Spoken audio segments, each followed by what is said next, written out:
ನಮಸ್ಕಾರ ಸ್ನೇಹಿತರೆ, ಸುದ್ದಿ 9 ಯೂಟ್ಯೂಬ್ ಚಾನೆಲ್ಗೆ ಸ್ವಾಗತ. ಕೇಂದ್ರ ಸರ್ಕಾರದ ಬಜೆಟ್ ಮಂಡನೆ ಮಾಡಲಾಗಿದೆ. ಬಜೆಟ್ನಲ್ಲಿ ಏನೆಲ್ಲ ಘೋಷಣೆ ಮಾಡಲಾಯಿತು, ಯಾವ ವಸ್ತುಗಳ ಬೆಲೆ ಏರಿಕೆ, ಯಾವ ವಸ್ತುಗಳ ಬೆಲೆ ಇಳಿಕೆ ಮಾಡಲಾಗಿದೆ, ಶಿಕ್ಷಣ ಮತ್ತು ಆರೋಗ್ಯ ಕ್ಷೇತ್ರಕ್ಕೆ ಸಿಕ್ಕಿದ್ದೇನು, ಕರ್ನಾಟಕಕ್ಕೆ ಸಿಕ್ಕಿದ್ದೇನು, ಆದಾಯ ತೆರಿಗೆಯಲ್ಲಿ ಬದಲಾವಣೆ ಆಯಿತಾ, ಎಲ್ಲ ಮಾಹಿತಿ ಬಂದಿದೆ ಸ್ನೇಹಿತರೆ. ವಿಡಿಯೋನ ನೀವು ಸ್ವಲ್ಪನೂ ಸ್ಕಿಪ್ ಮಾಡಬೇಡಿ.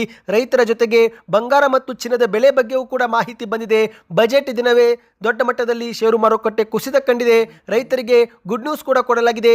ಎಲ್ಲ ಮಾಹಿತಿ ಡೀಟೇಲ್ ಆಗಿ ನೋಡೋಣ. ಇನ್ನು ಇದೇ ಮಧ್ಯೆ ಮಹಿಳೆಯರಿಗೂ ಕೂಡ ಸಿಹಿ ಸುದ್ದಿ ಒಂದು ಸಿಕ್ಕಿರುವಂಥದ್ದು. ವಿಡಿಯೋನ ಶುರು ಮಾಡೋಕ್ಕಿಂತ ಮೊದಲು ನೀವು ಸುದ್ದಿ 9 ಯೂಟ್ಯೂಬ್ ಚಾನಲ್ಗೆ ಮೊದಲು ಬಾರಿ ಭೇಟಿ ಕೊಡುತ್ತಿದ್ರೆ ದಯವಿಟ್ಟು ಸಬ್ಸ್ಕ್ರೈಬ್ ಆಗಿ ಪಕ್ಕದಲ್ಲಿ ಕಾಣಿಸೋ ಗಂಟೆ ಒತ್ತಿ. ಇದರಿಂದ ರಾಜ್ಯದ ಮುಖ್ಯವಾದ ಮಾಹಿತಿಗಳು ನಿಮಗೆ ಸಿಗುತ್ತಿರುತ್ತವೆ. ವಿಡಿಯೋಗೆ ಲೈಕ್ ಮಾಡಿ ಮತ್ತು ವಿಡಿಯೋ ಪೂರ್ತಿಯಾಗಿ ನೋಡಿ. ಬನ್ನಿ ಸ್ನೇಹಿತರೆ, ಎಲ್ಲ ಮಾಹಿತಿಗಳನ್ನ ಡೀಟೇಲ್ ಆಗಿ ನೋಡೋಣ. ಹೌದು, ಕೇಂದ್ರದ ಹಣಕಾಸು ಸಚಿವೆ ನಿರ್ಮಲಾ ಸೀತಾರಾಮನ್ ಅವರು ಇಂದು ಭಾರತದ ಬಜೆಟ್ ಅನ್ನು ಮಂಡಿಸಿದ್ದಾರೆ. 2026ರ ಬಜೆಟ್ ಮಂಡನೆಯಲ್ಲಿ ಮಧ್ಯಮ ವರ್ಗದವರಿಗೆ ಹಲವು ಸಿಹಿ ಸುದ್ದಿ ಸಿಕ್ಕಿದೆ. ಆದರೆ ಸ್ನೇಹಿತರೆ, ಇದರ ಜೊತೆಗೇನೆ ಕೆಲವರಿಗೆ ಶಾಕ್ ಕೂಡ ಕೊಡಲಾಗಿದೆ. ಹೌದು, ಈ ಒಂದು ವಿಡಿಯೋದಲ್ಲಿ ಪೂರ್ತಿಯಾಗಿ ಬಜೆಟ್ನ ಮಾಹಿತಿಯನ್ನು ನೋಡೋಣ ಸ್ನೇಹಿತರೆ. ಹೌದು, ಇಂದಿನ ಬಜೆಟ್ನಲ್ಲಿ ಮುಖ್ಯವಾಗಿ ಕೇಂದ್ರ ಸರ್ಕಾರ ಮೇಕ್ ಇನ್ ಇಂಡಿಯಾಗೆ ಒತ್ತು ನೀಡುವ ಮೂಲಕ ಎಲೆಕ್ಟ್ರಾನಿಕ್ಸ್ ಮತ್ತು ಔಷಧಿ ಬೆಲೆಯನ್ನು ಇಳಿಕೆ ಮಾಡಲು ನಿರ್ಧಾರ ಮಾಡಿದೆ. ಹೌದು, ಇದೊಂದು ಸಿಹಿ ಸುದ್ದಿಯಾಗಿದೆ. ಆದರೆ ಸ್ನೇಹಿತರೆ, ಕೆಲವು ಆಮದು ವಸ್ತುಗಳ ಮೇಲಿನ ಸುಂಕವನ್ನು ಕೂಡ ಏರಿಕೆ ಮಾಡಲಾಗಿದ್ದು, ಹಾಗಾಗಿ ಏಪ್ರಿಲ್ 1ರಿಂದ ಕೆಲವು ವಸ್ತುಗಳ ಬೆಲೆ ಇಳಿಕೆ ಆದರೆ ಇನ್ನೂ ಕೆಲವು ವಸ್ತುಗಳ ಬೆಲೆ ಏರಿಕೆ ಆಗಲಿದೆ.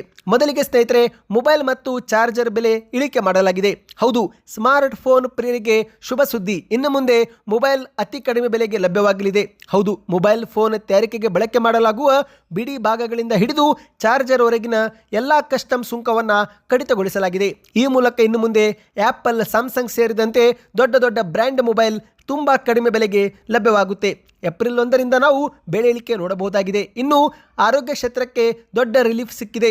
ಅದರಲ್ಲೂ ವಿಶೇಷವಾಗಿ ಕ್ಯಾನ್ಸರ್ ಮತ್ತು ಡಯಾಬಿಟಿಸ್ ರೋಗಿಗಳಿಗೆ ಸಿಹಿ ಸುದ್ದಿ. ಹೌದು, ಕ್ಯಾನ್ಸರ್ ಮತ್ತು ಡಯಾಬಿಟಿಸ್ ಸೇರಿದಂತೆ ಗಂಭೀರ ಕಾಯಿಲೆಗಳಿಗೆ ಬಳಕೆ ಮಾಡಲಾಗುವ 17 ಔಷಧಿಗಳ ಮೇಲಿನ ಆಮದು ಸುಂಕವನ್ನು ಸಂಪೂರ್ಣವಾಗಿ ತೆಗೆದುಹಾಕಲಾಗಿದೆ. ಅದೇ ರೀತಿ ಇನ್ನೂ ಕೆಲವು ಔಷಧಿಗಳ ಮೇಲಿನ ಸುಂಕವನ್ನು ಇಳಿಕೆಯೂ ಕೂಡ ಮಾಡಲಾಗಿದೆ. ಹಾಗಾಗಿ ಇನ್ನು ಮುಂದೆ ದುಬಾರಿ ಔಷಧಿಗಳು ಕಡಿಮೆ ಬೆಲೆಗೆ ಲಭ್ಯವಾಗಲಿದೆ. ಮತ್ತು ನೀವೇನಾದರೂ ವಿದೇಶಿ ಟ್ರಿಪ್ ಪ್ಲಾನ್ ಮಾಡುತ್ತಿದ್ರೆ, ಫಾರಿನ್ ಟ್ರಿಪ್ಗೆ ಹೋಗೋ ಪ್ಲಾನ್ ಹಾಕಿದ್ರೆ ನಿಮಗಿದೊಂದು ಗುಡ್ ನ್ಯೂಸ್. ಹೌದು, ಯಾಕಂದರೆ ಸ್ನೇಹಿತರೆ, ಇನ್ನು ಮುಂದೆ ವಿದೇಶ ಟ್ರಿಪ್ ಫುಲ್ ಚೀಪ್ ಆಗಲಿದೆ. ಯಾಕಂದರೆ ವಿದೇಶಿ ಪ್ರವಾಸದ ಪ್ಯಾಕೇಜ್ಗಳ ಮೇಲೆ ವಿಧಿಸಲಾಗುತ್ತಿರುವಂತಹ TCS ದರವನ್ನು 5% ಇತ್ತು, ಈಗ ಅದು 2% ಇಳಿಸಲಾಗಿದೆ. ಈ ಮೂಲಕ ಇನ್ನು ಮುಂದೆ ವಿದೇಶಿ ಪ್ರವಾಸವು ಕೂಡ ಬಜೆಟ್ ಫ್ರೆಂಡ್ಲಿ ಆಗಲಿದೆ. ಇನ್ನು ಇದೇ ಒಂದು ಬಜೆಟ್ನಲ್ಲಿ ಕ್ರೀಡಾಪಟುಗಳಿಗೂ ಕೂಡ ಸಿಹಿ ಸುದ್ದಿ ಸಿಕ್ಕಿದೆ. ಹೌದು, ಭಾರತದ ಕ್ರೀಡೆಗೆ ಉತ್ತೇಜನ ನೀಡಲು ಸ್ಪೋರ್ಟ್ಸ್ ಸಾಮಗ್ರಿಗಳ ಬೆಲೆಯೂ ಕೂಡ ಇಳಿಕೆ ಮಾಡಲಾಗಿದೆ. ಇನ್ನು ಮತ್ತೊಂದೆಡೆಯಲ್ಲಿ ಪರಿಸರ ಸ್ನೇಹಿ ವಾಹನಗಳನ್ನು ಉತ್ತೇಜಿಸಲು ಎಲೆಕ್ಟ್ರಿಕ್ ವಾಹನಗಳ ಬ್ಯಾಟರಿ ತಯಾರಿಕೆಗೆ ಬೇಕಾದ ಲಿಥಿಯಂ ಮತ್ತು ಇತರೆ ಕಚ್ಚಾ ವಸ್ತುಗಳ ಮೇಲಿನ ಸುಂಕವು ಕೂಡ ವಿನಾಯಿತಿ ಮುಂದುವರಿಸಲಾಗಿದೆ. ಈ ಮೂಲಕ ಮುಂದಿನ ದಿನಗಳಲ್ಲಿ ಎಲೆಕ್ಟ್ರಿಕ್ ವಾಹನಗಳನ್ನು ನಾವು ಹೆಚ್ಚಾಗಿ ನೋಡಬಹುದು. ಮತ್ತು ಅದೇ ರೀತಿ ಸೋಲಾರ್ ಪ್ಯಾನೆಲ್ ತಯಾರಿಕೆಗೆ ಬಳಕೆ ಮಾಡುವಂತಹ ಸೋಲಾರ್ ಗ್ಲಾಸ್ ಕಚ್ಚಾ ವಸ್ತುಗಳು ಕೂಡ ಈಗ ಕಡಿಮೆ ಆಗಿದೆ ಸ್ನೇಹಿತರೆ.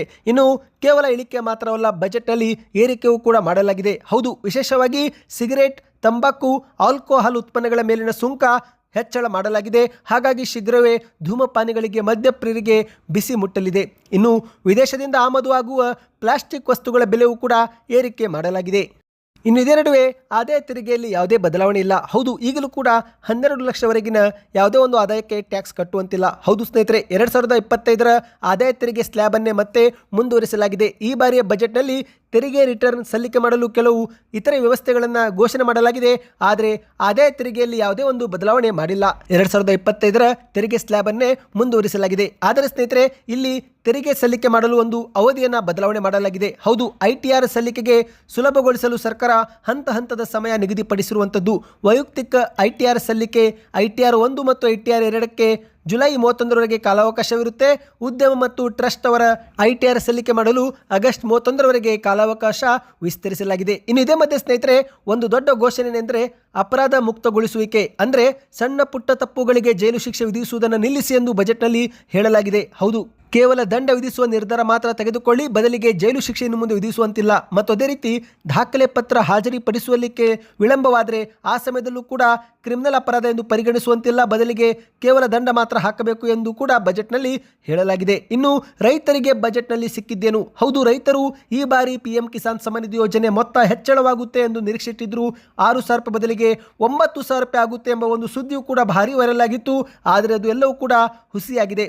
ಬಜೆಟ್ನಲ್ಲಿ ಈ ಬಾರಿಯೂ ಕೂಡ ಕಿಸಾನ್ ಸಮ್ಮಾನ್ ಯೋಜನೆ ಕುರಿತಂತೆ ಯಾವುದೇ ಘೋಷಣೆ ಮಾಡಿಲ್ಲ ಸ್ನೇಹಿತರೆ.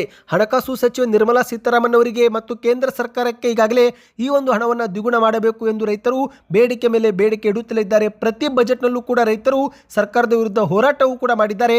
ಆದರೆ ಎಂದಿನಂತೆ ಈ ಬಾರಿಯ ಬಜೆಟ್ನಲ್ಲೂ ಕೂಡ ಆಸೆ ನಿರಾಸೆಯಾಗಿದೆ. ಬಜೆಟ್ನಲ್ಲಿ PM ಕಿಸಾನ್ ಸಮ್ಮಾನ್ ನಿಧಿ ಯೋಜನೆ ಕುರಿತಂತೆ ಯಾವುದೇ ಘೋಷಣೆ ಮಾಡಿಲ್ಲ. ಈ ಮೂಲಕ ರೈತರು ಮತ್ತೆ ವರ್ಷಕ್ಕೆ 6,000 ರೂಪಾಯಿ ಮಾತ್ರ ಪಡೆದುಕೊಳ್ಳಬೇಕು. ಹೌದು ಸ್ನೇಹಿತರೆ, 6,000 ರೂಪಾಯಿ ಬದಲಿಗೆ 12,000 ರೂಪಾಯಿ ನೀಡಬೇಕು, ಕನಿಷ್ಠ 9,000 ರೂಪಾಯಿ ಆದರೂ ಕೊಡಬೇಕು ಎಂದು ಬೇಡಿಕೆ ಇಡಲಾಗಿತ್ತು. ಆದರೆ ಯಾವುದೇ ಒಂದು ಬೇಡಿಕೆಗೆ ಸರ್ಕಾರ ಸ್ಪಂದಿಸಿಲ್ಲ. ಆದರೆ ಸ್ನೇಹಿತರೆ, ಇಲ್ಲಿ ರೈತರ ಆದಾಯವನ್ನು ಹೆಚ್ಚಿಗೆ ಮಾಡಲು ಸರ್ಕಾರ ವಿಶೇಷ ಗಮನ ಹರಿಸಿದೆ. ಪ್ರಮುಖವಾಗಿ ತೆಂಗು, ಶ್ರೀಗಂಧ, ಗೋಡಂಬಿ ಮತ್ತು ಕೋಕೋ ಬೆಳೆಗಾರರಿಗೆ ಬಜೆಟ್ನಲ್ಲಿ ಸಿಹಿ ಸುದ್ದಿ ಸಿಕ್ಕಿದೆ. ಹೌದು, ಭಾರತೀಯ ಶ್ರೀಗಂಧದ ವ್ಯವಸ್ಥೆಯನ್ನು ಪುನರುಜ್ಜೀವನಗೊಳಿಸಲು ಕೇಂದ್ರ ಸರ್ಕಾರ ಒಂದು ದೊಡ್ಡ ನಿರ್ಧಾರ ಮಾಡಿದೆ. ಹೌದು, ಶ್ರೀಗಂಧದ ವ್ಯವಸ್ಥಿತ ಕೃಷಿ, ಕೊಯ್ಲು ಮತ್ತು ಕೊಯ್ಲಿನ ನಂತರ ಸಂಸ್ಕರಣೆಗೆ ಹೆಚ್ಚಿನ ಒತ್ತು ಕೊಡಲಾಗಿದ್ದು, ಭಾರತೀಯ ಶ್ರೀಗಂಧಕ್ಕೆ ಜಾಗತಿಕ ಮಟ್ಟದಲ್ಲಿ ಮರುಜೀವನ ನೀಡುವ ಗುರಿಯನ್ನು ಕೇಂದ್ರ ಸರ್ಕಾರ ಹಾಕಿಕೊಂಡಿದೆ. ಇನ್ನು ಅದೇ ರೀತಿ ಕರಾವಳಿ ಪ್ರದೇಶದಲ್ಲಿ ತೆಂಗು, ಗೋಡಂಬಿ ಮತ್ತು ಕೋಕೋ ಬೆಳೆಗಳ ಉತ್ಪಾದಕತೆಯನ್ನು ಹೆಚ್ಚಿಗೆ ಮಾಡಲು ಕೂಡ ಸರ್ಕಾರ ವಿಶೇಷ ಕಾರ್ಯಕ್ರಮ ಘೋಷಣೆ ಮಾಡಿದೆ. 2030 ವೇಳೆಗೆ ಭಾರತೀಯ ಗೋಡಂಬಿ ಮತ್ತು ಕೋಕೋವನ್ನು ಜಾಗತಿಕ ಪ್ರೀಮಿಯಂ ಬ್ರ್ಯಾಂಡ್ ಆಗಿ ರೂಪಿಸಲು ಸರ್ಕಾರ ಗುರಿ ಹಾಕಿಕೊಂಡಿದೆ. ನೀವು ಕೂಡ ಏನಾದರೂ ಗೋಡಂಬಿ ಈ ರೀತಿಯಾದ ಬೆಳೆ ಬೆಳೆಯುತ್ತಿದ್ದರೆ ಇದು ನಿಮಗೆ ಸಿಹಿ ಸುದ್ದಿಯಾಗಿದೆ. ಇನ್ನು ರೈತರಿಗೆ AI ಚಾಲಿತ ನಿರ್ಧಾರದಿಂದ ಬೆಂಬಲ ಕೊಡುವ ಬಗ್ಗೆ ಘೋಷಣೆ ಮಾಡಲಾಗಿದೆ. ಅಂದರೆ ತಂತ್ರಜ್ಞಾನ ಮೂಲಕ ರೈತರಿಗೆ ಹೆಚ್ಚಿನ ಮಾಹಿತಿ ಕೊಡುವುದು. ಬಹುಭಾಷಾ AI ಸಾಧನವಾದ ಭಾರತ್ ವಿಸ್ತಾರ ಪ್ರಾರಂಭಿಸಲು ಸರ್ಕಾರ ಬಜೆಟ್ನಲ್ಲಿ ಪ್ರಸ್ತಾಪಿಸಿದೆ. ಅಂದರೆ ರೈತರಿಗೆ ಇನ್ನು ಮುಂದೆ ಕೃಷಿ ಬಗ್ಗೆ ಉತ್ತಮ ಮಾಹಿತಿ ಎಲ್ಲವೂ ಕೂಡ AI ಮೂಲಕ ಸಿಗಲಿದೆ. ಈ ಬಗ್ಗೆ ಇನ್ನಷ್ಟು ಮಾಹಿತಿ ನಿರೀಕ್ಷಿಸಲಾಗಿದೆ ಸ್ನೇಹಿತರೆ. ರೈತರ ಕೃಷಿ ಉತ್ಪಾದಕತೆಯನ್ನು ಸುಧಾರಿಸಲು AI ಬಳಕೆ ಮಾಡಲು ಕೇಂದ್ರ ಸರ್ಕಾರ ಬಜೆಟ್ನಲ್ಲಿ ಘೋಷಣೆ ಮಾಡಿದೆ. ಆದರೆ ಇದರ ಬಗ್ಗೆ ಇನ್ನಷ್ಟು ಮಾಹಿತಿ ಬರಬೇಕಾಗಿದೆ. ಇನ್ನು ಕೇಂದ್ರದ ಬಜೆಟ್ನಿಂದ ಚಿನ್ನ ಮತ್ತು ಬೆಳ್ಳಿಯಲ್ಲಿ ಏನಾದರೂ ಬದಲಾವಣೆ ಆಯಿತಾ? ಹೌದು, ಈಗಾಗಲೇ ಚಿನ್ನ ಮತ್ತು ಬೆಳ್ಳಿ ದೊಡ್ಡ ಮಟ್ಟದಲ್ಲಿ ಕುಸಿತ ಕಾಣುತ್ತಿವೆ ಸ್ನೇಹಿತರೆ.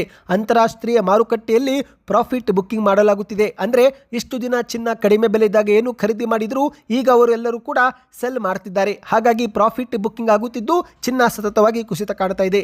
ಅಂದಹಾಗೆ ಸ್ನೇಹಿತರೆ, ಭಾರತೀಯ ಬಜೆಟ್ನಿಂದ ಚಿನ್ನದ ಮತ್ತು ಬೆಳ್ಳಿ ಬೆಲೆಯಲ್ಲಿ ಯಾವುದೇ ಪರಿಣಾಮವಾಗಿಲ್ಲ. ಸತತ 2 ದಿನಗಳಿಂದ ಚಿನ್ನ ಮತ್ತು ಬೆಳ್ಳಿ ಇಳಿಕೆ ಕಂಡಿದ್ದು, ಇದೀಗ ಭಾನುವಾರ ಚಿನ್ನದ ಬೆಲೆ ಎಂದಿನಂತೆ ಸೇಮ್ ಇದೆ. ಅಂದರೆ 10 ಗ್ರಾಂ 24 ಕ್ಯಾರೆಟ್ ಚಿನ್ನ 1,60,000, 1 kg ಬೆಳ್ಳಿ 3,50,000. ಹೌದು ಸ್ನೇಹಿತರೆ, ಬೆಳ್ಳಿ 4,20,000 ರೂಪಾಯಿ ತಲುಪಿತ್ತು. ಈಗ ಕುಸಿತವಾಗಿ 3,50,000 ರೂಪಾಯಿ ಆಗಿದೆ. ಇನ್ನು ಬಂಗಾರವು ಕೂಡ 24 ಕ್ಯಾರೆಟ್ 10 ಗ್ರಾಮು 1,79,800 ರೂಪಾಯಿ, ಅಂದರೆ ಹತ್ತಿರ 1,80,000 ತಲುಪಿತ್ತು. ಈಗ ಕುಸಿದು 1,60,000 ರೂಪಾಯಿ ಆಗಿದೆ. ಇನ್ನು ನಾಳೆ ಸೋಮವಾರ ಮಾರ್ಕೆಟ್ ಓಪನ್ ಆಗಲಿದೆ. ಅಂತಾರಾಷ್ಟ್ರೀಯ ಮಾರುಕಟ್ಟೆಯಲ್ಲಿ ಈಗಲೂ ಕೂಡ ಸೆಲ್ಲಿಂಗ್ ಪ್ರೆಷರ್ ಇದೆ. ಅಂದರೆ ಇನ್ನೂ ಕೂಡ ಕುಸಿತವಾಗಬಹುದು ಎಂದು ನಿರೀಕ್ಷಿಸಲಾಗಿದೆ ಸ್ನೇಹಿತರೆ. ಹೌದು, ಒಂದು ಕಡೆಯಲ್ಲಿ ಪ್ರಾಫಿಟ್ ಬುಕ್ಕಿಂಗ್ ಮಾಡಿಕೊಳ್ಳಲಾಗುತ್ತಿದೆ, ಮತ್ತೊಂದೆಡೆಯಲ್ಲಿ ಡಾಲರ್ ಪ್ರಬಲಗೊಂಡಿದೆ ಮತ್ತು ಮುಖ್ಯವಾಗಿ ಅಮೆರಿಕದ ಅಧ್ಯಕ್ಷ ಡೊನಾಲ್ಡ್ ಟ್ರಂಪ್ ಅವರು ಫೆಡ್ ಅಧ್ಯಕ್ಷರಾಗಿ ಕೆವಿನ್ ವಾರ್ಷ್ ಎನ್ನುವರನ್ನು ನೇಮಕ ಮಾಡಿದ್ದು, ಹಾಗಾಗಿ ಚಿನ್ನ ಮತ್ತು ಬೆಳ್ಳಿ ಭಾರಿ ಕುಸಿತ ಕಂಡಿದೆ. ಈಗ ಏನಾದರೂ ನೀವು ಚಿನ್ನ ಬೆಳ್ಳಿ ಖರೀದಿ ಮಾಡಲು ಯೋಚನೆ ಮಾಡುತ್ತಿದ್ದರೆ ನಾಳೆ ಒಂದು ದಿನ ವೇಟ್ ಮಾಡಿ. ಸೋಮವಾರ ಇನ್ನಷ್ಟು ಕುಸಿಯುವ ಸಾಧ್ಯತೆ ಇದೆ ಸ್ನೇಹಿತರೆ. ಆದರೆ ಅಂತಾರಾಷ್ಟ್ರೀಯ ಮಾರುಕಟ್ಟೆ ಓಪನ್ ಆದ ಬಳಿಕವೇ ಎಲ್ಲವೂ ಕೂಡ ಗೊತ್ತಾಗಲಿದೆ. ಹಾಗಾಗಿ ಚಿನ್ನ ಮತ್ತು ಬೆಳ್ಳಿ ಖರೀದಿ ಮಾಡಲು ಮಂಗಳವಾರದಂದು ನಿರ್ಧಾರ ಮಾಡಬಹುದು. ಬನ್ನಿದೀಗ ಮತ್ತೊಂದು ಮಾಹಿತಿಗೆ ಹೋಗೋಣ. ಈ ಬಾರಿಯ ಬಜೆಟ್ನಲ್ಲಿ ಶಿಕ್ಷಣಕ್ಕೆ ಹೆಚ್ಚು ವಿಶೇಷ ಒತ್ತು ಕೊಡಲಾಗಿದೆ. ಅದರಲ್ಲೂ ಕೂಡ ವಿಶೇಷವಾಗಿ ಮಹಿಳೆಯರಿಗೆ ಗುಡ್ ನ್ಯೂಸ್. ಹೌದು, ಹೆಣ್ಣು ಮಕ್ಕಳ ಶಿಕ್ಷಣಕ್ಕೆ ಬಲ ಕೊಡಲಾಗಿದೆ. ದೇಶಾದ್ಯಂತ ಎಲ್ಲ ಜಿಲ್ಲೆಗಳಲ್ಲಿ ಹೆಣ್ಣು ಮಕ್ಕಳಿಗಾಗಿ ಹಾಸ್ಟೆಲ್ ನಿರ್ಮಾಣವಂತೆ. ಹೌದು, ಪ್ರತಿ ಜಿಲ್ಲೆಯಲ್ಲಿ ಒಂದು ಸುಸಜ್ಜಿತ ಹಾಸ್ಟೆಲ್.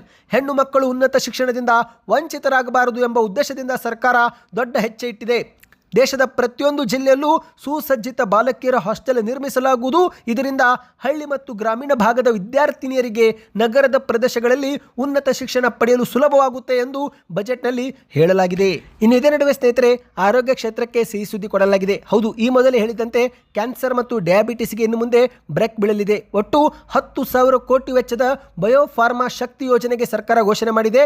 ಬಹುಶಃ ಇದು ಬೆಂಗಳೂರಲ್ಲಿ ಸ್ಥಾಪನೆ ಆಗುವ ನಿರೀಕ್ಷೆ ಇದೆ. ಹೌದು, ಏನಪ್ಪಾ ಇದು ಬಯೋಫಾರ್ಮಾ ಶಕ್ತಿ ಯೋಜನೆ ಅಂದರೆ ಸ್ನೇಹಿತರೆ, ಭಾರತದಲ್ಲಿ ಆರೋಗ್ಯ ಕ್ಷೇತ್ರವನ್ನು ಬಲಪಡಿಸಲು, ಅಂದರೆ ಜೈವಿಕ ತಂತ್ರಜ್ಞಾನ ಮತ್ತು ಔಷಧೀಯ ವಲಯದಲ್ಲಿ ಸಂಶೋಧನೆ ಉತ್ಪಾದನೆ ಹೆಚ್ಚಿಗೆ ಮಾಡಲು ಸರ್ಕಾರ 5 ವರ್ಷದಲ್ಲಿ ಗುರಿ ಹಾಕಿಕೊಂಡಿದೆ. 10,000 ಕೋಟಿ ವೆಚ್ಚದೊಂದಿಗೆ ಬಯೋಫಾರ್ಮಾ ಶಕ್ತಿ ಎಂಬ ಹೊಸ ಉಪಕ್ರಮವನ್ನು ಬಜೆಟ್ ನಲ್ಲಿ ಘೋಷಣೆ ಮಾಡಲಾಗಿದೆ. ಒಟ್ಟಿನಲ್ಲಿ ಸ್ನೇಹಿತರೆ, ಈ ಬಾರಿಯ ಬಜೆಟ್ ನಲ್ಲಿ ಕೆಲವರಿಗೆ ಗುಡ್ ನ್ಯೂಸ್ ಸಿಗಲಾಗಿದೆ, ಇನ್ನು ಕೆಲವರಿಗೆ ಶಾಕಿಂಗ್ ಸುದ್ದಿಯೂ ಕೂಡ ಆಗಿದೆ. ಯಾಕಂದ್ರೆ ಇತ್ತ ಷೇರು ಮಾರುಕಟ್ಟೆ ದೊಡ್ಡ ಮಟ್ಟದಲ್ಲಿ ಕುಸಿತವಾಗಿರುವಂತದ್ದು. ಹೌದು ಸ್ನೇಹಿತರೆ, Sensex bank Nifty 2,000 points, Nifty 50 500ಕ್ಕೂ ಅಧಿಕ ಪಾಯಿಂಟ್ಸು ಕುಸಿತಗೊಂಡಿದೆ. ಹೌದು, ಯಾಕಂದ್ರೆ ಹಣಕಾಸು ಸಚಿವೆ ನಿರ್ಮಲಾ ಸೀತಾರಾಮನ್ ಅವರು ಬಜೆಟ್ನಲ್ಲಿ F&O ಟ್ರೇಡಿಂಗ್ ಮಾಡುವವರಿಗೆ STT ಟ್ರಾನ್ಸಾಕ್ಷನ್ ಕಾಸ್ಟು ಏನಿತ್ತು ಮೊದಲು 0.02 ಇತ್ತು, ಈಗ ಅದನ್ನು ಏರಿಕೆ ಮಾಡಿ 0.05ಕ್ಕೆ ಏರಿಕೆ ಮಾಡಲಾಗಿದೆ. ಅಂದರೆ ಹೆಚ್ಚಿನ ಟ್ಯಾಕ್ಸನ್ನು ಇನ್ನು ಮುಂದೆ ಕೊಡಬೇಕಾಗಿದೆ ಸ್ನೇಹಿತರೆ.